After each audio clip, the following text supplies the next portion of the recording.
बहुत गर्म दोपहर थी। दिल्ली की एक पॉश कॉलोनी में सड़क किनारे बैठा वो अधेड़ उम्र का भिखारी मैले कुचैले कपड़ों में सूनी आंखों से आते जाते अमीर लोगों को देख रहा था। चेहरा ऐसा कि अगर ध्यान से देखो तो उसमें कोई कहानी छुपी हुई लगती थी।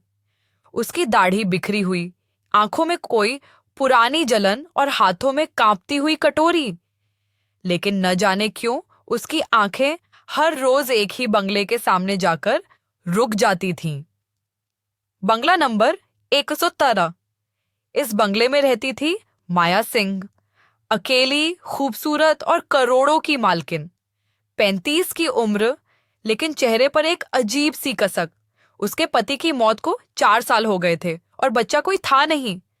बाहर से सब कुछ परफेक्ट लगता था, बड़ी गाड़ी, नौकर चाकर, ब्रांडेड कपड़े, लेकिन अंदर अंदर वो किसी प्यास जैसी थी जो कभी बुझती ही नहीं थी। माया हर सुबह अपनी बालकनी में खड़ी होकर चाय पीती थी और तभी वो भिखारी हर बार वहीं सामने वाले फुटपाथ पर आकर बैठ जाता। माया ने भी उसे कई बार देखा था, लेकिन कभी कुछ कहा नहीं। बस एक बार आंखें मिली थीं और उसी दिन कुछ बदल गया। अगले दिन माया ने अपनी नौकरानी को भेजा, उस भिखारी को एक प्लेट खाना दे आओ, गरम खाना देना। भिखारी ने खाना तो ले लिया, लेकिन आंखें नहीं झुकाईं।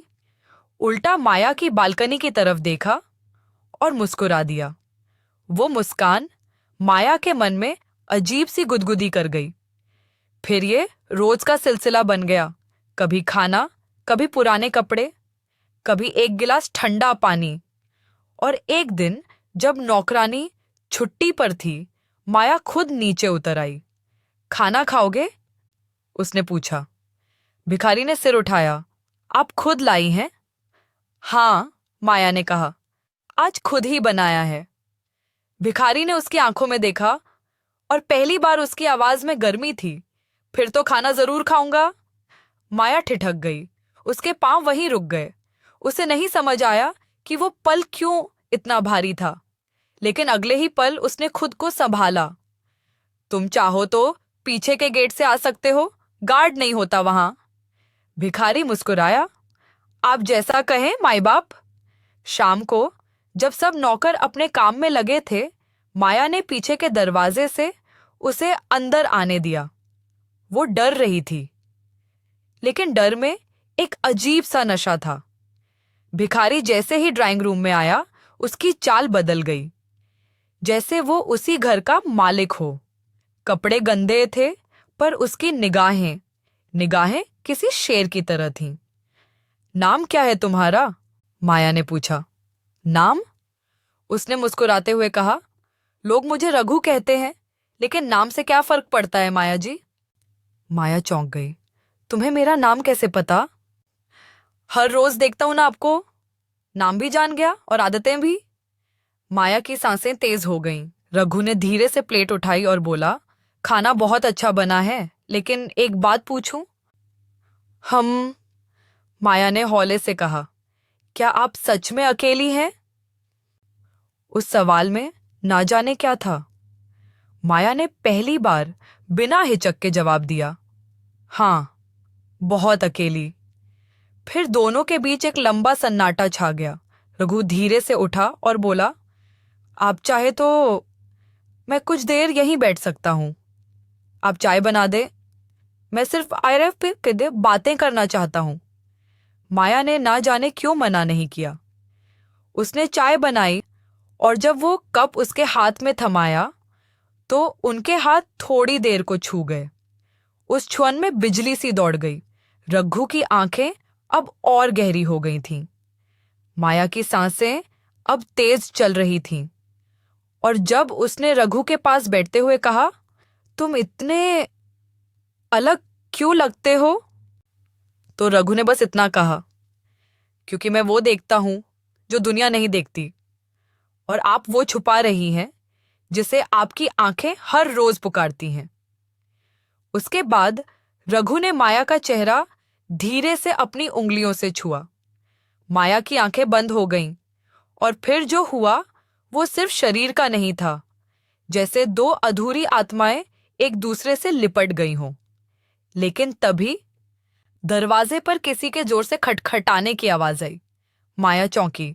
ये कौन हो सकता है इस वक्त? रघु उठ खड़ा हुआ और उसके चेहरे पर अब वो मुस्कान नहीं थी, बल्कि एक अजीब सा साया उतर आया था। दरवाजा मत खोलना, जो आएगा जाया है वो तुम्हें मुझसे छीनने आया है। दरवाजे पर फिर से जोर की दस्तक हुई, इस बार और भी तेज। माया का दिल धड़कने लगा। रघु की आंखें अब और गहरी हो चुकी थीं, जैसे किसी अनजानी चेतावनी से भरी हों। वो एक कदम आगे बढ़ा और माया का हाथ थाम लिया।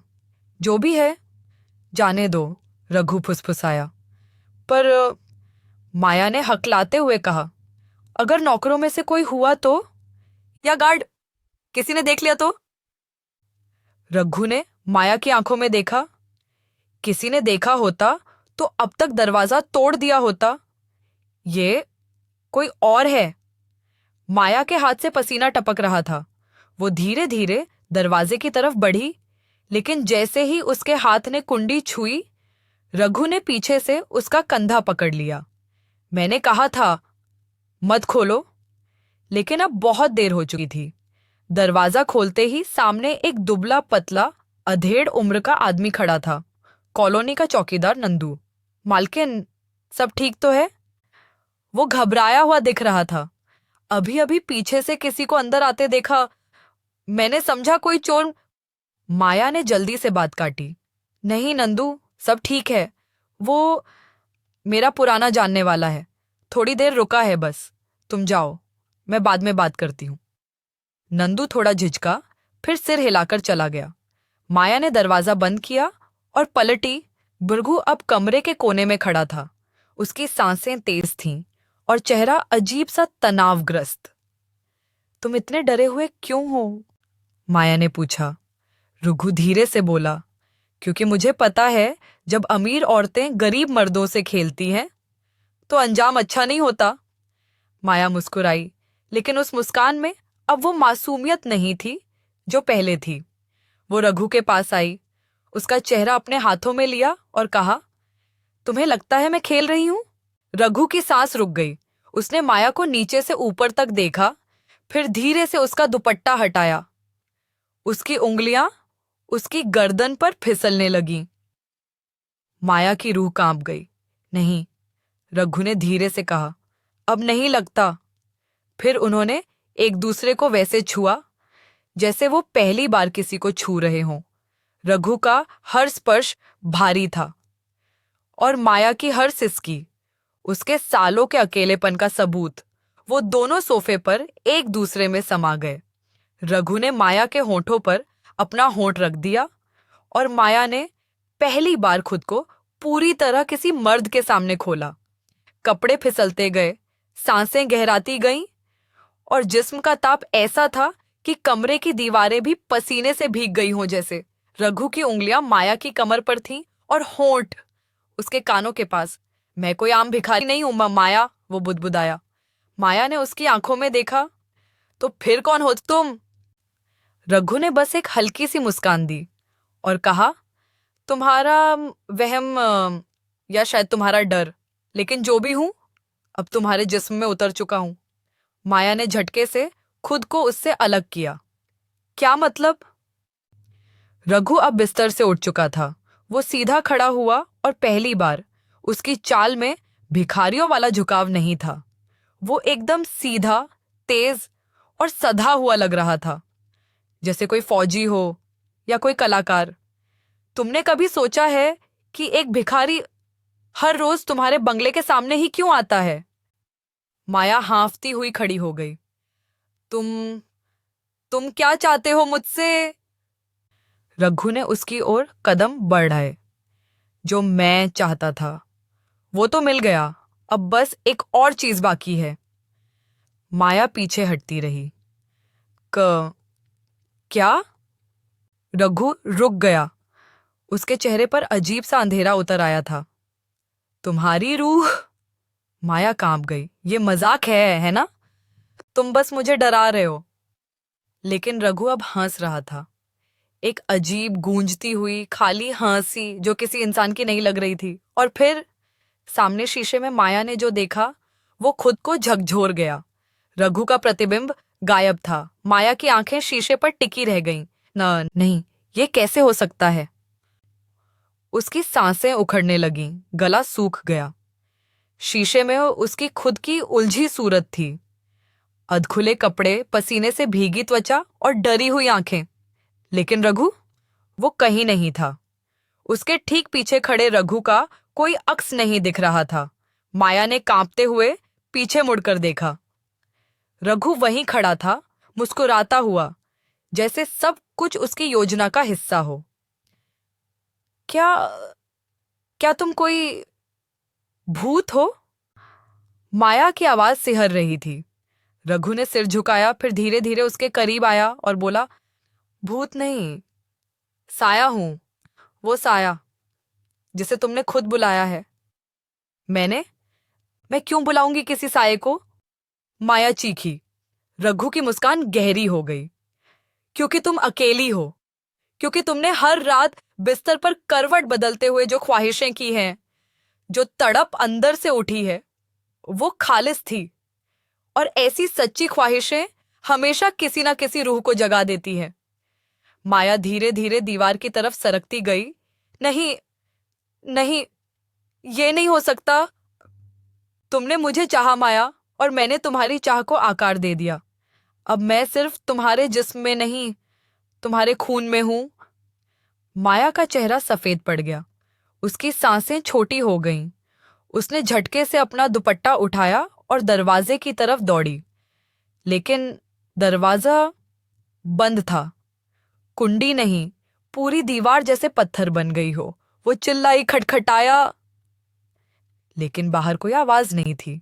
पीछे से रघु की आवाज आई, अब भारी, गूंजती हुई, जैसे कोई मंदिर की घंटी के नीचे फंसी हो। अब कोई नहीं आएगा माया, ये घर अब तुम्हारा नहीं, मेरा है। माया ने आंसू भरी आंखों से पलटकर देखा। रघु अब बदल चुका था। उसके गंदे कपड़े अब कहीं नहीं थे। वो अब काले रंग के चमकते लिबास में था, शरीर लंबा और मजबूत, आंखें बिल्कुल काली, जैसे उनमें कोई पाताल समाया हो। क्या क्या तुमने मेरे साथ जो किया, वो सिर्फ एक जाल था? रघु पास आया, उसका चेहरा अपने हाथों में लिया। वो जाल नहीं था माया, वो एक सौगंध थी। तुम्हारी देह में जो प्यास थी वो मुझे खींच लाई। अब मैं तृप्त हूं। लेकिन तुम? माया ने खुद को छुड़ाने की कोशिश की, लेकिन उसकी उंगलियां जैसे सुन्न हो चुकी थीं। मुझे जाने दो, वो सिसकते हुए बोली। रघु अब बिस्तर की तरफ बढ़ा, जहां उनकी पहली रात की सिलवटें अब भी बिखरी हुई थीं। उसने तकिए को सूंघा और आंखें बंद कर लीं। इतनी तीखी महक है तुम्हारी, इतनी गहरी, तुम्हें लगता है मैं अब जा सकता हूं। फिर उसने अपने गले से एक चांदी की पतली सी जंजीर निकाली, जिसमें एक काले पत्थर का टुकड़ा लटक रहा था। ये पत्थर वो है जिससे मेरी आत्मा बांधी गई थी। 100 साल पहले एक औरत ने इसे नदी में बहा दिया था। तब से मैं भटक रहा था, और तुमने जब उस ताबीज को अपने बंगले के पूजा घर में लाकर रखा, मेरी रिहाई की राह बना दी। माया ने कांपते होंठों से कहा, मैंने तो बस मंदिर से लाया था, मोटे पंडित ने कहा था, घर की शांति के लिए। रघु ने हंसते हुए कहा, और तुमने एक साया को आमंत्रण दे दिया। माया अब जमीन पर बैठ चुकी थी, बिलखती हुई। अब क्या होगा मेरे साथ? रघु झुका, उसके होंठ माया के कानों के पास आए। अब तुम मेरी बन चुकी हो, जिस्म से भी, रूह से भी। और फिर जैसे कमरे की हवा बदल गई। खिड़कियां अपने आप बंद हो गईं, पर्दे फड़फड़ाने लगे, दीवारों पर अंधेरे के धब्बे उभरने लगे, जैसे साया धीरे धीरे पूरे घर में फैल रहा हो। माया ने आंखें बंद कर लीं, लेकिन उस अंधेरे में भी उसे रघु का स्पर्श महसूस होता रहा। अब नरम नहीं, बल्कि गर्म, तेज और गहरा। दिन बीतते गए, बंगले में अब कोई आवाज नहीं आती थी। नौकरों को निकाल दिया गया और माया अब कभी बालकनी में नहीं दिखती थी। लेकिन लोग कहते हैं रात के 2 बजे अगर आप बंगला नंबर 117 के पास से गुजरें तो वहां से सिसकियों की, गर्म सांसों की और किसी अनदेखी रूह की धीमी धीमी हंसी सुनाई देती है, क्योंकि वो भिखारी अब हमेशा के लिए माया का बन चुका है। और माया इस दुनिया से नहीं गई, लेकिन अब उस दुनिया की नहीं रही, समाप्त।